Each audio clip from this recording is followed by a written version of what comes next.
Samantala, ilang senador ang nais-imbestigahan ang posibleng overpricing o sobrang mahal na ticket ng mga concert sa bansa. Bukod pa dito ay ang hindi pa rin na nare-resolba na problema sa mga scalper.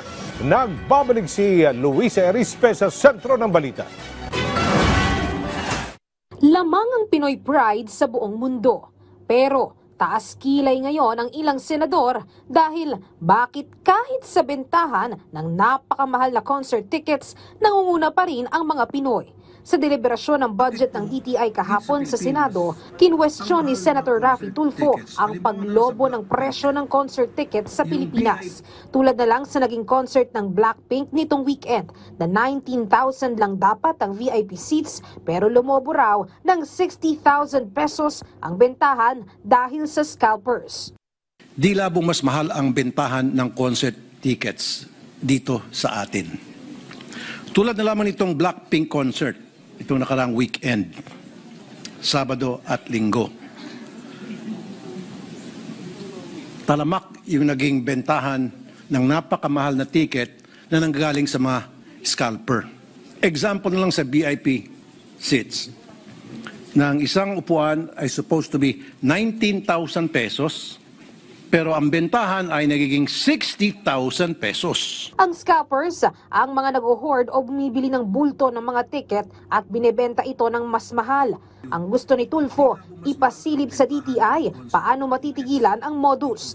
Ang sagot naman ng budget sponsor na si Senator Amy Marcos, makikipag-MOA na ang DTI sa DICT para mapigilan ito.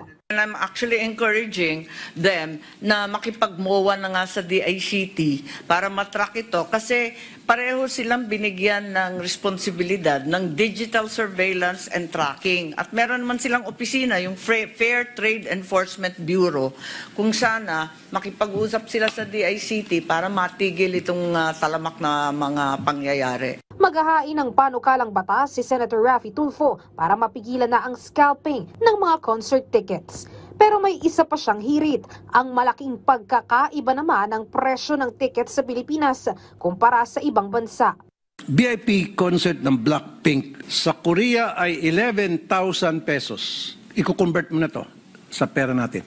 Pero bakit pagdating sa Pilipinas, 19,500 pesos ang SRP? Okay, BTS tickets noong April 2025. Sa Indonesia, 14,000 ang halaga. Pero sa Pilipinas, 22,600. Ang halaga ng ticket nila doon para sa Coldplay band was only 5,885 pesos.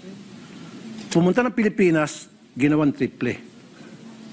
15,000. Na mas mura pa kung sila ay pupunta sa ibang bansa, magko-concert yung gusto nilang puntahan na grupo, namasahe na sila, nag-hotel pa sila, mura pa.